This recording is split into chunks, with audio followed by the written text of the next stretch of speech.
dan saudara-saudara yang saya kasih dalam Tuhan Yesus Kristus, kita orang Kristen dikenal dengan hukum kasih. Kita mengasihi Tuhan dan kita juga mengasihi sesama.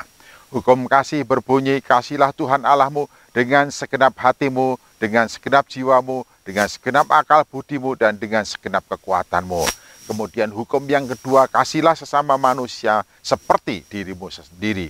Orang Kristen, kita semua orang percaya pada Yesus Kristus dikenal dengan kasih. Artinya, kasih menjadi bagian integral dalam kehidupan kita semua. Setiap orang percaya di mana, kemana, apapun yang dilakukan, selalu didasarkan kepada kasih.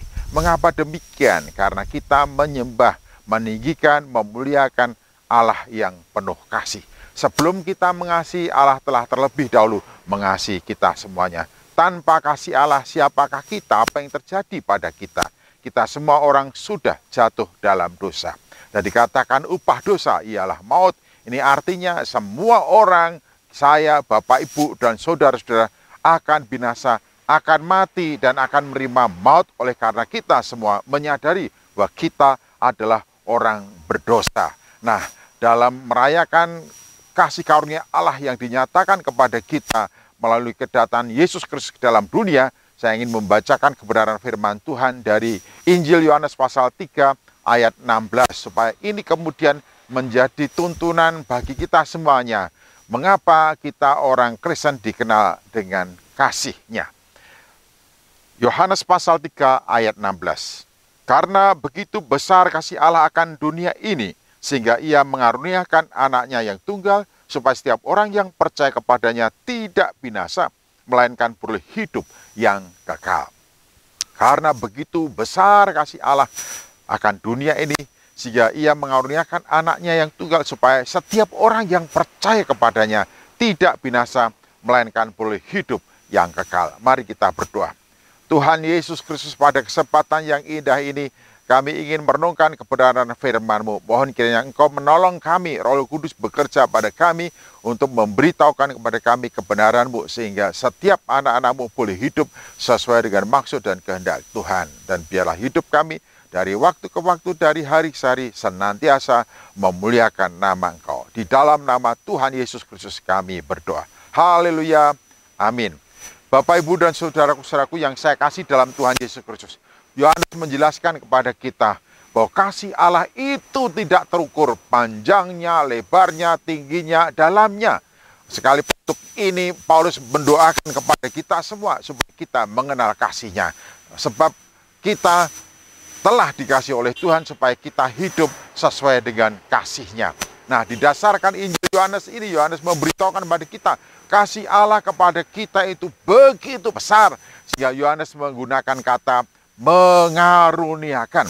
Karena begitu besar kasih Allah kepada kita, kepada saya dan Bapak, Ibu, dan saudara-saudaraku, sehingga Ia mengaruniakan. Kata mengaruniakan ini berarti memberikan sesuatu kepada seseorang atau orang-orang yang sesungguhnya orang itu tidak pantas. Pemberian tidak didasarkan pada jasa, tidak didasarkan pada pekerjaan, tidak didasarkan pada kontribusi, tidak didasarkan pada kebaikan. Tapi kata karunia ini diberikan kepada yang semestinya tidak layak dan tidak pantas untuk menerimanya. Oleh karena itu, Yohanes menggunakan kata begitu besar kasih Allah sehingga Ia mengaruniakan. Jadi kita semuanya ini sebenarnya orang-orang yang tidak pantas untuk menerima kasih. Tetapi Allah memberikan kasih-Nya kepada kita. Oleh karena itu kita semua telah mendapatkan kasih karunia Allah. Dan hal yang kedua yang patut kita mengerti bersama-sama. Kalau ada seseorang mengatakan, Dek, aku mengasihimu, aku mencintaimu, I love you. Nah, katakanlah ada orang mengatakan begitu. Tapi orang yang mendengarkan itu tidak langsung percaya. Tidak langsung kemudian aku juga mencintaimu, aku juga mengasihimu. Karena apa? Kasih itu perlu bukti. Kasih itu harus dinyatakan. Kasih itu harus ditunjukkan. Oleh karena itu Yohanes memberitahukan kepada kita. Karena begitu besar kasih Allah kepada kita, Ia mengaruniakan. Mengaruniakan. Jadi Allah menunjukkan kasih-Nya kepada saya, kepada Bapak, Ibu, dan saudara-saudara semua. Menunjukkan kasih-Nya.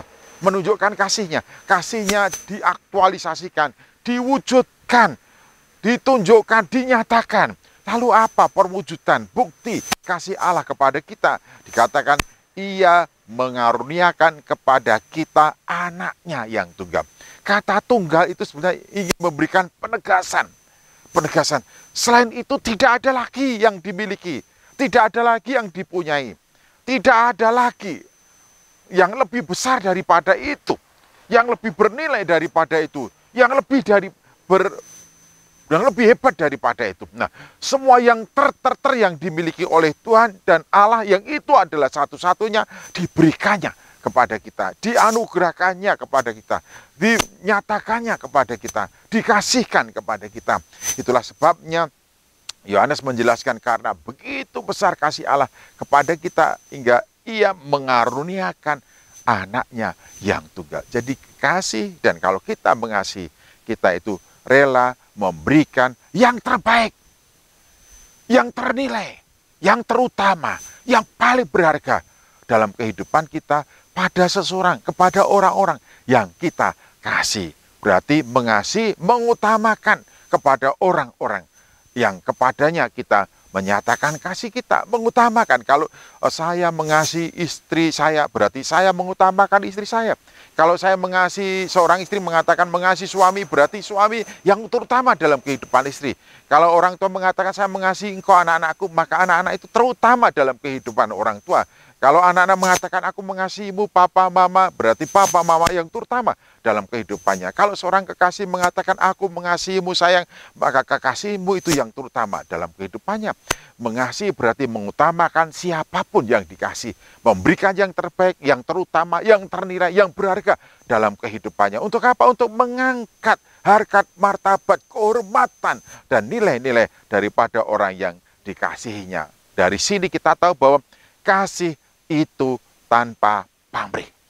Kasih itu tanpa pamrih. Jadi tidak ada udang di balik batu.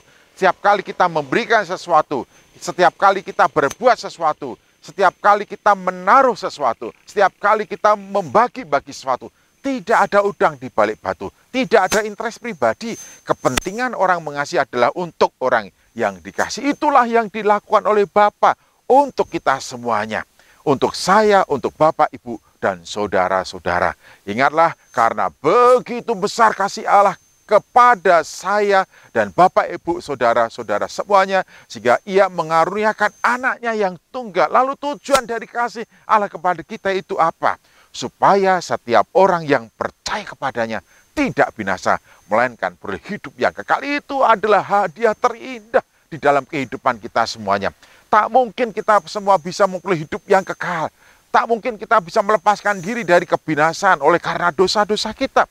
Karena tidak ada seorang pun yang bisa mengatasi dan menyelesaikan dosa-dosanya dari perbuatannya, dari pekerjaannya, dari budi pekertinya, dari kebaikannya, dari amalnya. Tidak ada seorang pun yang dapat menyelesaikan hukuman karena dosa-dosanya.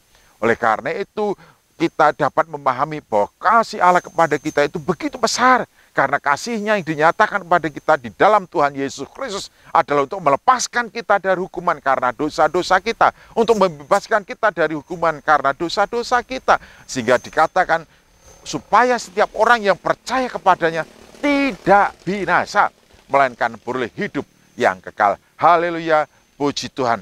Bulan ini kita merayakan Natal. Hari demi hari kita memahami bahwa kasih Allah kepada kita begitu besar yang dinyatakan di dalam Tuhan Yesus Kristus kepada kita semuanya. Sehingga di dalam kita merayakan Natal, kita seharusnya disertai dengan ucapan syukur dari dalam hati kita yang terdalam buat kasih-Nya yang begitu besar.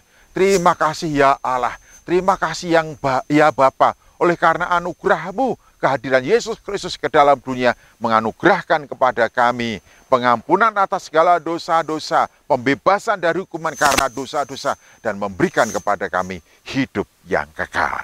Selamat merayakan Natal.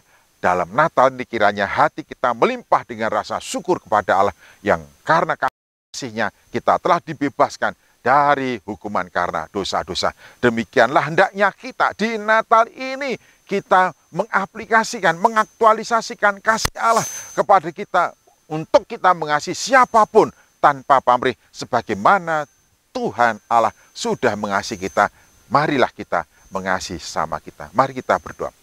Tuhan Yesus terima kasih. Tuhan Yesus terima kasih.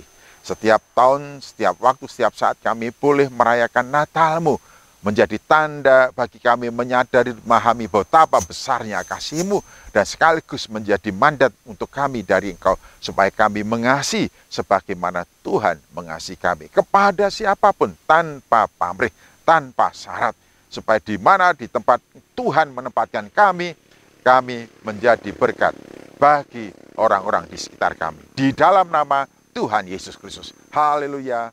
Amin.